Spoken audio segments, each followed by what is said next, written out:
And I never, ever put money in a deal after that, of my own money. Here's why.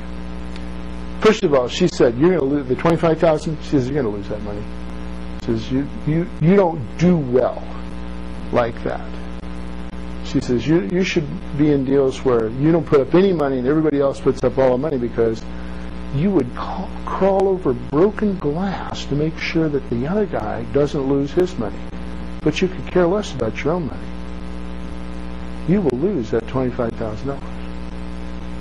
And I never got 1 cent of that $25,000 back over the years. It just all went away. The hungry partners wanted me to put up more money, and I finally got out of that deal.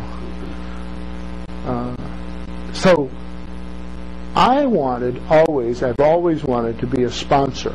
I want to find deals and use my noodle to create the wealth, to create the opportunity.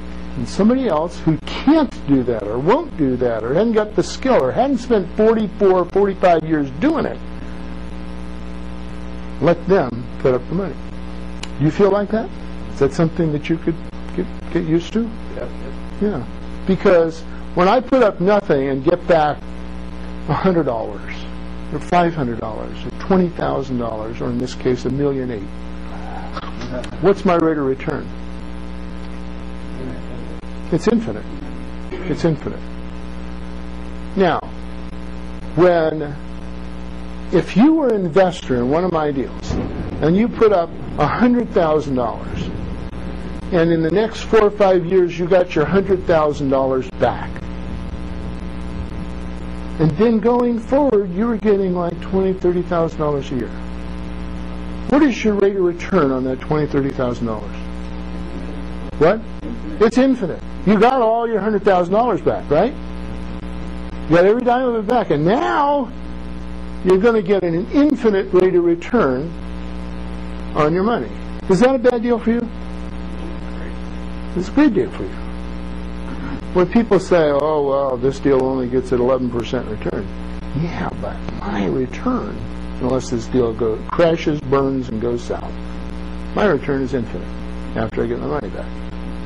And so what waterfalls do, when people talk about the waterfall technique, waterfall's been going on a long time. Back in the 70s and 80s, we had limited partnerships all over this country doing waterfalls.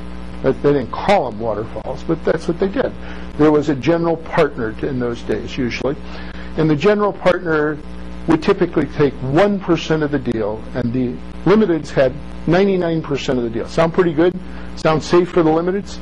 Okay, but the limiteds had money in it. Every one of them had money in it. The sponsor only had 1% of the deal. And until the limiteds got all of their money back, the sponsor only got the dividends on 1% of the deal. Well, if the deal was $100 million, he was getting dividends on $1 million, right? Maybe not terrible. Depends on how good the deal was, obviously. But as soon as the sponsor or the investors got all of their money back, the sponsor, who knows the answer to this question? How much did the sponsor get? $1 million. He got 50% of the cash flow.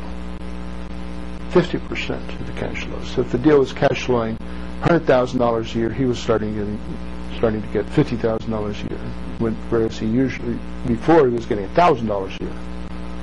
So he got this big jump. Now, what justified that? Everybody's paid back. The return is now infinite. Infinite. They were getting more than that before he started taking this giant cut, right? But most of that was what?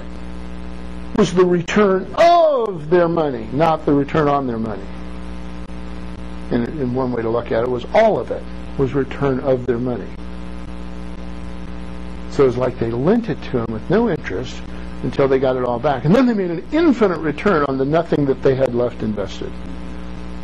Those deals would typically run 10, 15 years. Some of those deals are just enormously successful for the investor. And, of course, very successful for the sponsor. And sponsors that did good deals that had followings.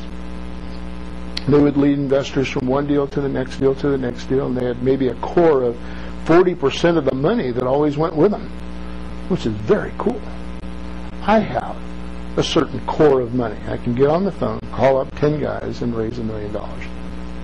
I could do that between now and tomorrow morning at 10 o'clock. Okay?